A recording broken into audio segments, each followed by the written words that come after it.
8. We are officially You got 7 minutes late. Okay, I am late. I will take full responsibility, but the reason I'm late is that I was being a good girl and getting my teeth cleaned. Can you see they're very clean now? I'll go. He has to go next. So, anyways, happy Thursday. We have several good questions. We have some really good questions to answer. And what else is new? What's new with you? I've got family coming to visit. Yes. Where's your family coming from? Mar del Plata, Argentina. Argentina. Yes. Yes. That would be fun to see. Picking them up at 5 o'clock in the morning. Bright and early. Right. Well, it'll be early. I don't know about how bright. The time changes. The days are getting shorter. Having a significant impact on my productivity. It is fall, and I definitely feel it because I wake up every morning at 5, and it's like in the summer it's not so bad because it's already starting to get light out. But now it's great. And now it's like I want to stay in bed and I want to go to bed even earlier. Yeah, the sun has gone down. Yeah, about 8 o'clock or 7:30. It's like, can we go to bed yet? So the sun's down. And next month with the time change, then it'll be really early, and I'll be trying to go to bed. Okay. First and foremost, I wanted to talk a little bit about my mission with what I'm doing and the online courses and all of the videos that I put out. And I've heard you say it before, or you've probably heard me say it before, that my mission is dressage for all. And what does that mean? That really means that dressage is for all horses, all breeds, all ages of horses, but also for all people. So regardless of your age or where you are in the world or your aspirations, whether you just want to enjoy your horse or you want to go out and compete and move up the levels, we are here to help you. And that is really, really important to me. What does dressage for all mean to you? That's the thing. It isn't about showing or not showing, or showing's your gig. That's great. But, dressage is really the foundation for all riding. And even if you're just pleasure riding, it's great if your horse is on the aids and with you and connected. And so it's benefit to everyone. Yeah. It's a benefit to any discipline to do a little bit of dressage. And I'm like on a mission. I'm like, we have to make our sport more popular, more fun. We need more people knowing about it and learning about it because it's so important. And I also think in a bigger scale of things that horses and riding is what keeps us going and gives us purpose in life. And I also believe that horses make you a better person because your horse is your mirror. Yes. And what you can't, your horse will put a spotlight on it. That is for sure. Yeah. So anyways, that is my mission. And I love producing the content. I love helping you with your horse. I love meeting people that I've never met before. And they're like, you have helped me so much. And they feel like they know me just through the online stuff. And that's really special. What I ask of you is that you help me with my mission of dressage for all. And the way that you can help me is by sharing. So sharing the videos, tagging your friends on Facebook, inviting your friends to Amelia's Dressage Club. If you're listening to this on a podcast, because we always make these into podcasts. So our podcast is Dressage with Amelia. You can download it onto your phone. You can share that with your friends. And yeah, that's really the best way to help me with my mission. If my videos have helped you in any way, that is a great way to give back and help us with our mission. So it is very satisfying to see the transformations that happen. I mean, that's just incredible for me anyway. Yeah. So it's amazing that the videos work. We had a client, well, she rode with Herman like 3 years ago, and she's now at a different trainer, and she came to the barn today and she was like, I watch all of your videos and they are so helpful. And I think that the videos and the online stuff is a different way of learning. Even if you are lucky enough to have a trainer, it certainly makes you more responsible, I think, because no one is doing the thinking for you. and when you have to learn it online and it's just you and your horse, you end up actually being a bit more responsible for the whole process, because you're not, oh, what do I do now? Oh, what do I do now? Yeah. So let us know in the chat, if you ride with a trainer, how many days a week you have lessons, or if you don't have a trainer. I'm curious to see what is there. But I think even if you do have a trainer, because the client at the barn today, she has a trainer, but sometimes watching it when you're not on the horse can really help. Because like if you're in a lesson and your trainer is telling you, ride a leg yield, ride a leg yield, ride a leg yield, and you're just so like, oh my gosh, there's the horse is galloping in the pasture next door. My horse is tense. It's hard to process information.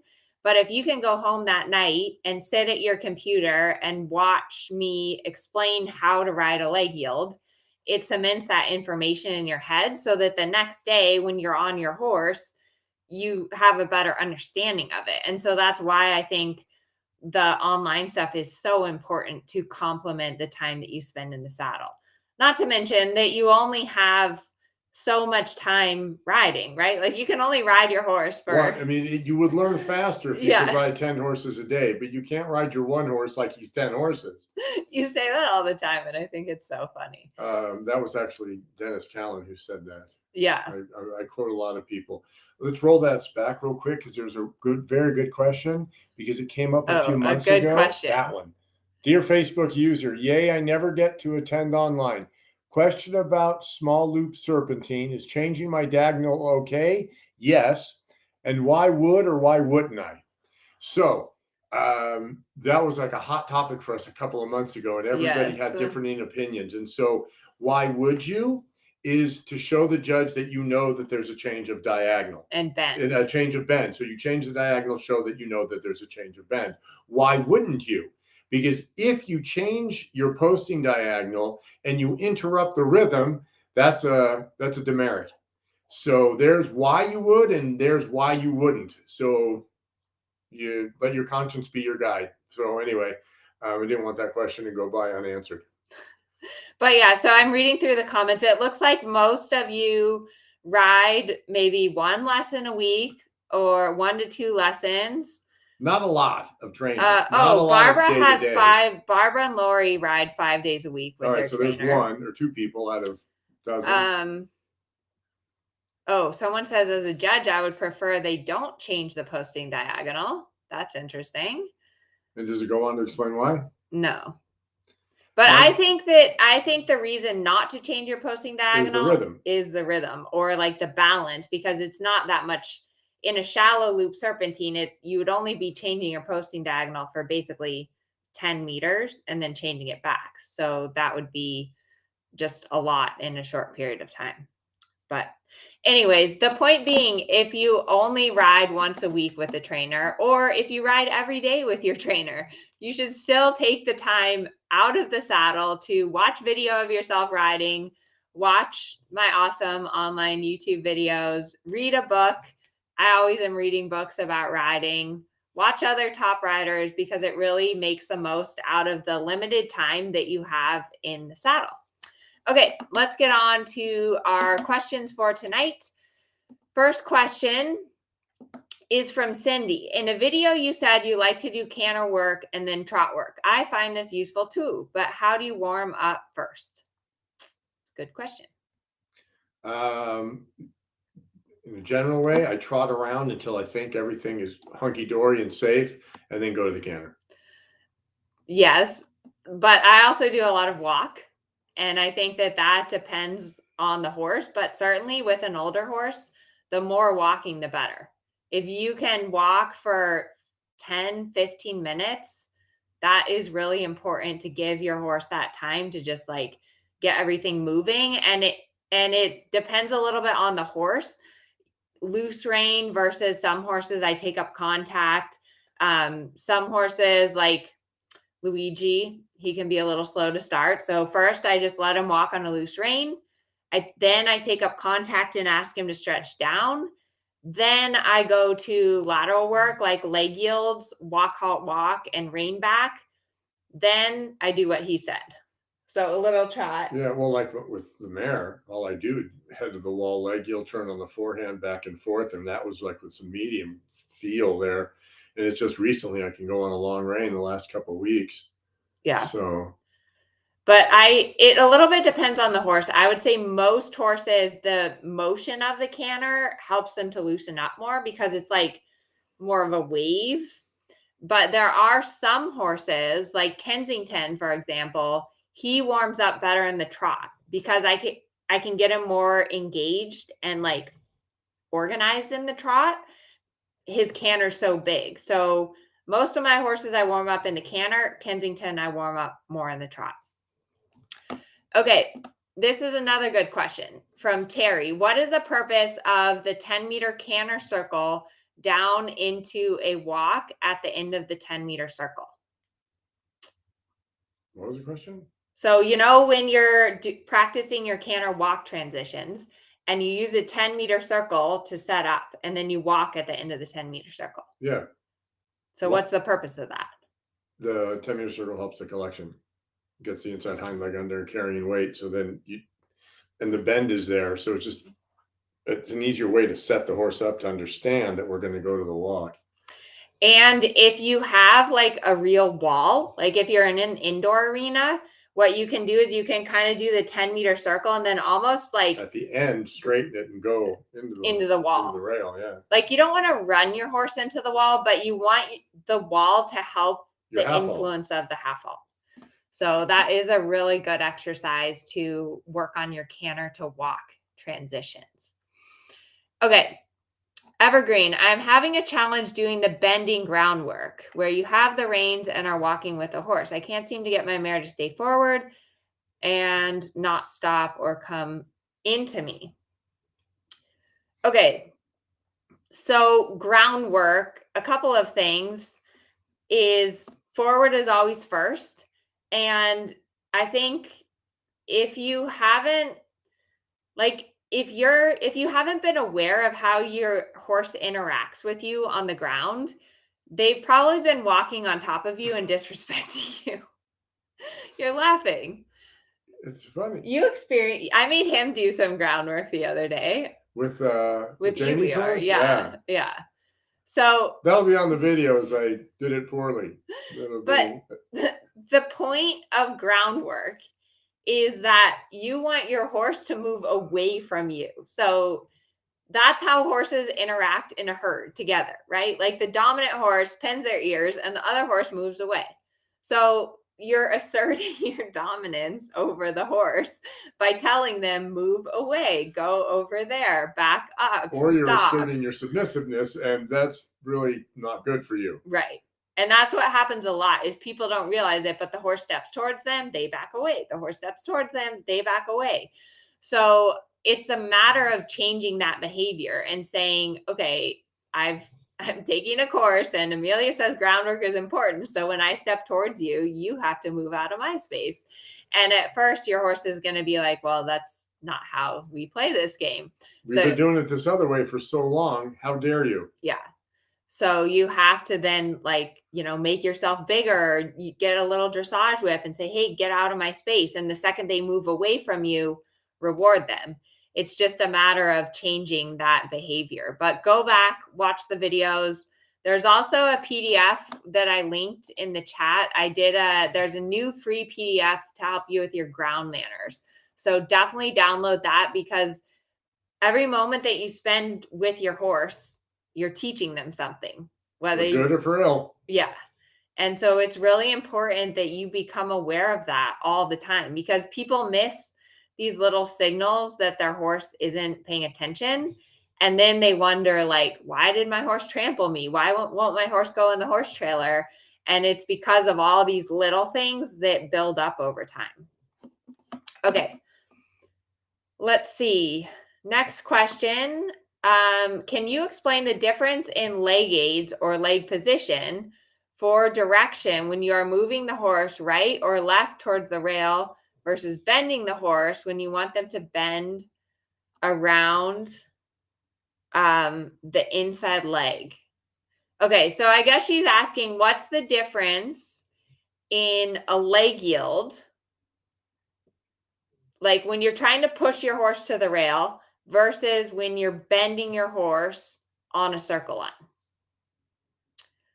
So you looked puzzled.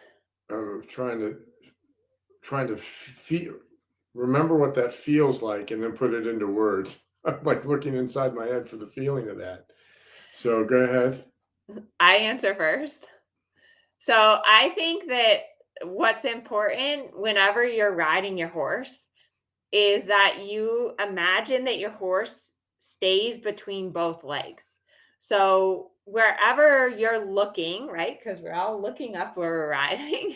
Yes, we all are. He was yelling at me when he was teaching me yesterday about, well, that looks good, but it would be better if you looked up. So number one, look up. Number two, so you're looking where you're going, and then your legs are creating this like tunnel. Or Nicole, one of the girls that's helping me monitor the 30 Days Round Facebook group, she's a trainer and she has like a great way of explaining things. She said, imagine that your legs are like the bank of a river, and they are defining where you're looking and where you want your horse to go. So if your horse starts to fall out, they're going to run into that outside bank. If your horse starts to fall in, they're going to run into the inside bank. But as long as your horse is going along the river path, you're kind of leaving them alone. So if your horse is falling in and you need to leg yield them out, then your inside leg is the active leg and your outside leg is passive. When you're bending your horse, because you want your horse to curve, you have your inside leg at the girth and your outside leg behind the girth, but they're not active unless your horse falls in or out. Right, because it's the two legs for the forward, and you get one leg for the direction. So like if you're riding for shoulder in, right, and you're trying to get that bend around the inside leg, you're driving into that contact. If you're going sideways, that one leg is pushing and the other one has to allow it to go sideways. Yeah. But you don't want to be clamped on with your legs all the time, because I say that over and over again. Inside leg at the girth, outside leg behind the girth. But they're just there in guarding position. So yes, Nicole, we loved your analogy, but it's like the banks of the river, right? Like they don't push on the water unless the water starts going where it shouldn't be. Right, then it runs into the bank. Because if you're always clamped with your inside leg at the girth and your outside leg behind the girth, then your horse is just going to ignore it because it's there all the time. So I think that's important to think about. Okay, Renee has a question. In first level test 1, you have to lengthen and change rein across the diagonal from H to P. When do I change my diagonal? Before I change rein or at P? When I'm doing lengthenings, I change the diagonal at the end of the lengthening, not in the middle of it. If I'm just going across the diagonal in the same trot, then I'll change over the center line. But with a lengthening, I change at the end of it. So you change it P. Yes. Because you don't want to disrupt the lengthening. Exactly. Yeah, I think that's what I would do too. Okay. Next question. Do you need to add leg during a downward transition within the gait to keep the hind end engaged, or is that a conflicting aid? Ooh, that's a really good question. You don't want to make a blanket statement that says every time you ride a downward transition, put your leg on, because some horses are hotter than others. Some are naturally going to go. So that one you wouldn't have to push. And it's really a tricky timing thing. When I feel that the horse is making that downward transition and it's going to go trot regardless at this point, because I said trot, but then I'm like, oh, I'm not going to like the trot when I get there. In that 0.2 of a second, I'll put my leg on and push it. But I already felt that the trot was going to happen. On other horses where I'm coming out of the canter and it feels like it's going to be extended trot all by itself, I'll just sit. Okay, her question is specific for a downward transition within the gait. So let's say if you're like coming back from your lengthening trot, or you're collecting after your medium canter. Oh, yeah, then I'm putting leg on. But I also think, like, to Herman's point, a lot of times what I do is I put my horse in a little shoulder in to bring them back, because that allows you to put your inside leg, but also close them up and engage them and keep the activity.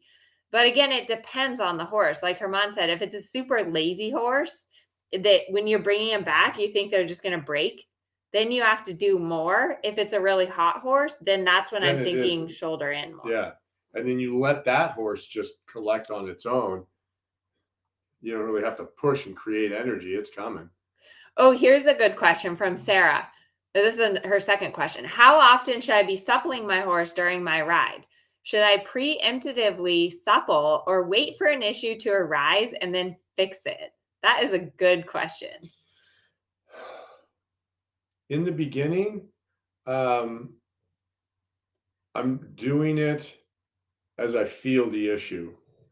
At some point, because I learn my horse and I know, then it's more like preemptive because I feel my horse thinking that it's going to do it. And so I'm in there going, hey, I know you're going to do it now. But when I first start out, it's a little bit more, damn, I'm late, I'm slow. Yeah. But then because like I'll start to feel where they're tightening and when they start to look away, and it looks like it's preemptive, but I know that they're going to do it. Yeah. So at first it's more, I wait for an issue and then deal. But then yeah, but I think most of the riders that we see, I would say they're not proactive about it enough. And I see this all the time. It's like your horse goes around and 3 or 4 steps later, they're going to put their head up. So do something about it on stride 2 to remind them, because if you forget and their head's up and then you have to start over again, then you have to start over again.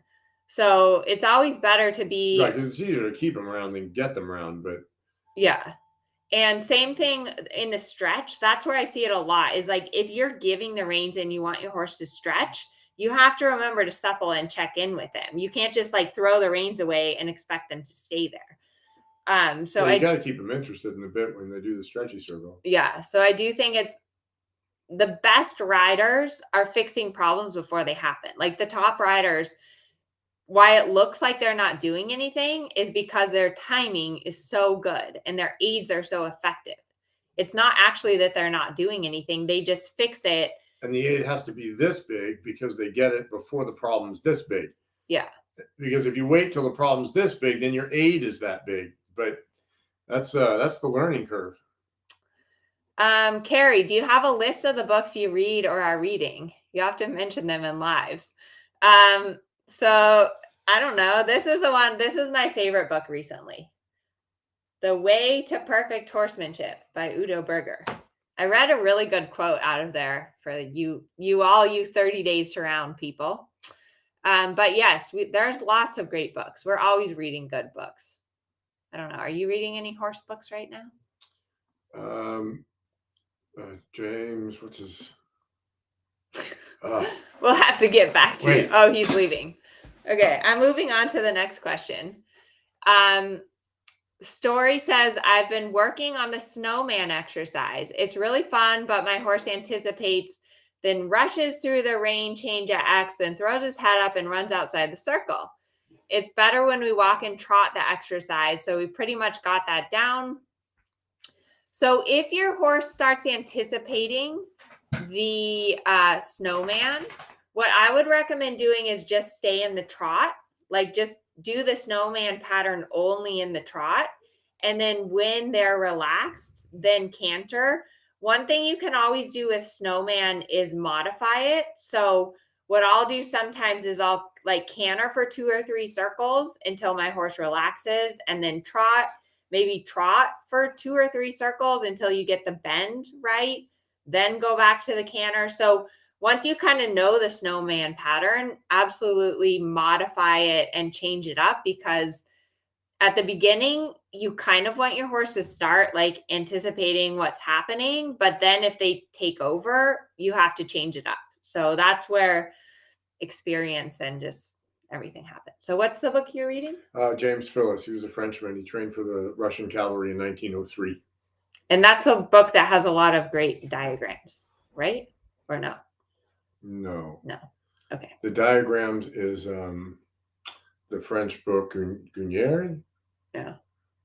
But there's a lot of really great books. We should do like a book club or something. But honestly, when I'm creating a course or when I'm out of video ideas, I go to these books because there's so much incredible knowledge and explanation. And I think like the modern day book is the videos that I make, right? Right. But it's all based on what these masters have done. Yeah. And yeah. Back in the day, there wasn't TV. These guys were just riding horses, and then you had to get to town, and you went on horseback, and the horses had to be okay in cities, and they carried people from place to place up until like 1920, and cars didn't replace horses until after World War II. Okay, here's a good question from Richard. I've been struggling to get my horse to canter through a turn. So I went back to doing lots of transitions down the long side. He's becoming a lot more relaxed, but am I just avoiding the problem? You have a young horse that's kind of like this. So like it's like you canter down the long side, but then the second you turn, they want to break to the trot or you can't turn. Yes. So I turn early and I don't use the rail. Yeah. And you have to really turn a bit more gradually and keep them forward. I think that's the biggest thing is you have to keep You that. got to count. You got to count. What's that say about the rhythm? Rhythm, the base of the training scale. You count, and you feel the horse starting to want to get behind and go, wow, I got to work really hard to make a turn. It's easier if I slow down. And so I make the turn more like it's the big arc, and the horse has to figure out how to balance itself, make the turn and go. And then as you feel them get stronger and better balance, and you can make a smaller, tighter turn. Okay, one more question from Ahmed. My horse refuses to do a flying change. How can I convince him? I have a flying change webinar. I'll put it in the chat for you to watch. How do you teach a horse to do a flying change if they won't do a flying change? Canter walk, canter walk, canter walk. Counter canter to walk, right? And then counter canter around the short side to change. But canter walk, canter walk, canter walk. Because a flying change is basically a walk canter transition. So, and the walk canter transitions gets your horse active and in collected, which is what you need to do a flying change. And so here's the thing. So if you go canter walk and he's trotting, or if you go walk canter and he's trotting, you don't have it. Yeah. You've got to get to the walk. With no trot steps. The horse must walk and then go to canter. With no trot steps. And without flinging its head in the sky and all of this. Yeah. And what that does is it really tunes your horse to the aid, because in a flying change, your horse has to hear the aid, hear your leg switch, and they have to respond in a millisecond within that stride. They have to jump in the air and switch all four legs. In the moment of the suspension, all those legs have to switch in the moment of suspension. Yeah. And so if there's any delay in the communication between the rider and the horse, you're late. The flying change doesn't happen. And that's why I think flying changes are one of the most difficult things. It was the hardest thing for me to teach your horse. It was because there isn't, okay, I need more angle. It all has to be right. It has to be right now. It either happens or it doesn't. There's not like a leg yield. You're like, oh, that was a crappy leg yield. I'll push more, a little outside rein, and then you save the second half of it. There's none of that. It's right or it's wrong. There's no gray with that. So anyways, I put the chat in there. There's a great webinar to watch on flying changes that I did earlier this year that's just really breaks it down like step by step what you need to do. So anyways, we have many things to get to tonight, but thank you all for being here. And once again, thank you for being a part of my mission, Dressage for All. Please share my videos, share my emails with all of your friends. If you're a trainer, if you share it with your students, I really appreciate all of your help. And I couldn't do it without you. And without you too. Yes, dear. Thank you, guys.